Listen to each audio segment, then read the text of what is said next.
दोस्तों, आज के इस लेख में हम जानेंगे कि गौतम बुद्ध क्यों ईश्वर को मानने से इनकार किए।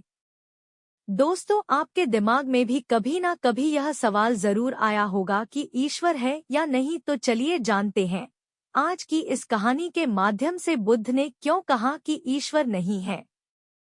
दोस्तों, गौतम बुद्ध अपने जीवन काल में अपने प्रवचनों से मानव जीवन में क्रांति लाई थी और हम जानते भी हैं कि गौतम बुद्ध की बातों में जीवन जीने की कला की चाबी छुपी हुई है। उनके जीवन में घटित हुई घटनाओं से बहुत कुछ सीखने को मिलता है। ऐसे ही एक घटना के बारे में आज मैं आपको बताऊंगा। गौतम बुद्ध के समय में एक सवाल उनसे अक्सर पूछा जाता था कि ईश्वर है या नहीं, और हर बार बुद्ध एक अलग जवाब देते थे। ईश्वर के बारे में पूछा गया यह सवाल आज भी पहेली है और बुद्ध के समय में भी पहेली ही था। लोगों ने यह सवाल कई बार बुद्ध से पूछा, लेकिन बुद्ध कभी भी इसका सही जवाब नहीं दिए। एक बार की बात है, एक ज्ञानी पंडित गौतम बुद्ध का प्रवचन सुनने आया करता था और वह पंडित उनकी बातों से सहमत भी था। वह मानता था कि गौतम बुद्ध एक ज्ञानी पुरुष हैं। एक बार बुद्ध ध्यान की मुद्रा में बैठे हुए थे और वह व्यक्ति उनके पास गया और उनसे पूछा कि बुद्ध, कृपया आप मुझे बताएं कि ईश्वर है या नहीं। मेरी आपसे प्रार्थना है कि आप मेरे सवाल का मुझे सही जवाब दे। बुद्ध के बारे में यह कहा जाता है कि वह कभी भी किसी भी प्रश्न का सीधा जवाब नहीं देते थे। बुद्धा स्टोरीज, कभी हार नहीं मानोगे।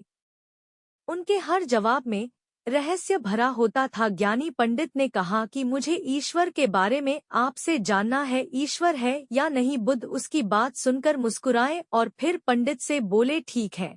गौतम बुद्ध ने कहा कि मैं तुम्हारे सवाल का जवाब जरूर दूंगा, लेकिन उससे पहले मेरे कुछ प्रश्नों का जवाब आप मुझे दे दो। पंडित ने कहा, मैं बिल्कुल आपके प्रश्नों का जवाब दूंगा, आप कृपया प्रश्न पूछे। बुद्ध ने कहा कि क्या तुम सूर्य को मानते हो। पंडित ने बुद्ध की तरफ देखा और कहा कि यह किस प्रकार का प्रश्न है।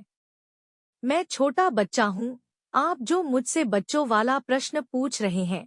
सूर्य तो साक्षात प्रकट होता है और पूरी दुनिया को रोशनी देता है। धरती पर रहने वाले हर जीव को सूर्य से ऊर्जा प्राप्त होती है। सूर्य को तो हम रोज ही देखते हैं। बुद्ध ने उनसे कहा कि ईश्वर के होने के बारे में प्रश्न कहाँ से आया, क्योंकि जिस प्रकार सूर्य हमारे सामने है उसके होने का कोई प्रश्न नहीं होता। तब ईश्वर के लिए यह सवाल क्यों उठा, ईश्वर को मानने की क्या आवश्यकता है।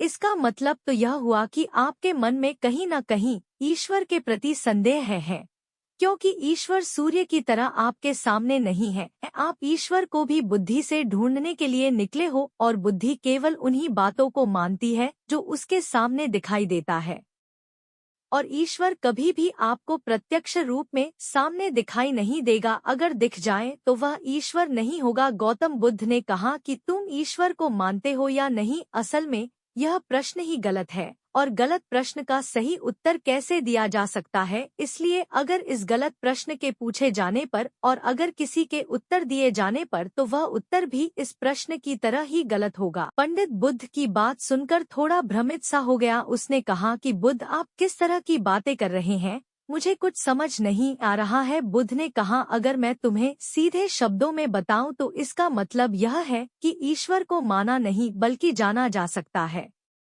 अगर तुम मुझसे यह प्रश्न करते कि मैं ईश्वर को जानना चाहता हूँ तो मैं तुम्हारी मदद कर सकता था, और जिस दिन तुम ईश्वर को जान जाओगे उस ईश्वर की व्याख्या तुम सीधे कभी नहीं कर पाओगे। लेकिन लोगों को ईश्वर के दर्शनों का स्वाद चखने में मदद जरूर कर सकते हो। तुम कभी अपना अनुभव किसी को दे नहीं सकते हो, लेकिन किसी को अनुभव कराने में सहायता जरूर कर सकते हो। दोस्तों, आपने बुद्ध के जीवन की कितनी कहानियाँ किस्से सुने होंगे। वहाँ आपने देखा होगा कि बुद्ध ने कभी भी ईश्वर के बारे में स्पष्ट नहीं कहा, और इसकी वजह से कई बार बुद्ध के ऊपर उंगलियां भी उठी। लोगों ने यहाँ तक कहा कि बुद्ध कुछ भी नहीं जानते, क्योंकि बुद्ध इस तरह के प्रश्नों का ठीक से उत्तर कभी नहीं देते थे।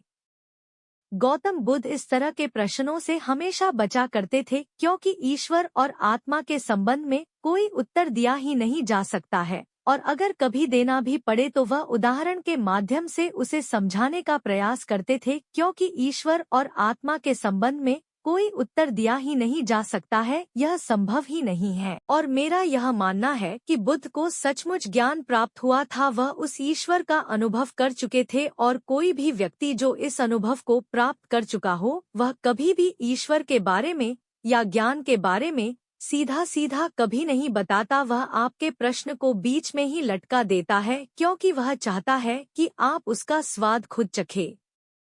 गौतम बुद्ध ने कभी वह गलती नहीं की जो आज के कुछ धर्मगुरु कर रहे हैं। कहने का मतलब है कि जितने भी ज्ञानी पुरुषों ने ईश्वर के बारे में स्पष्टीकरण किया, उनके अनुयायियों ने उनके धर्म गुरुओं द्वारा ईश्वर के बारे में कही हुई बातों को मान लिया और अपने अलग अलग समुदाय बना लिए। फिर क्या हुआ, आप यह देख ही रहे हैं।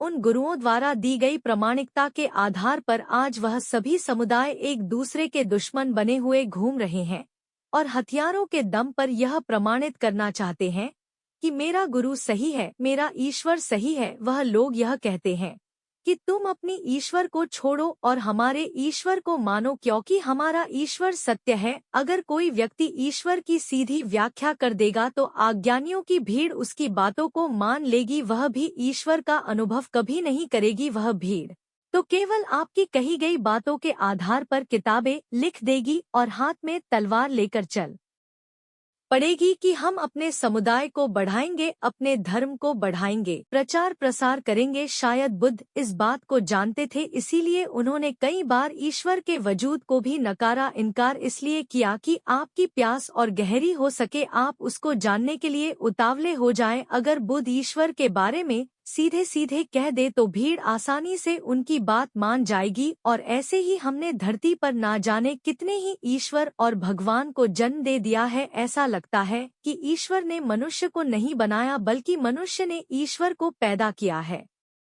तो दोस्तों, गौतम बुद्ध की कहानी से हमें क्या शिक्षा मिलती है कि भगवान को मानना नहीं बल्कि जानना चाहिए और उसका अनुभव लेना चाहिए। ईश्वर को जानने के लिए सिर्फ एक ही रास्ता है, और वह है ध्यान। ध्यान में जितनी गहराई से जाओगे उतना ही तुम्हारा ईश्वर के प्रति अनुभव होता चला जाएगा और तुम्हारे सभी प्रश्नों के उत्तर भी तुम्हें मिल जाएंगे।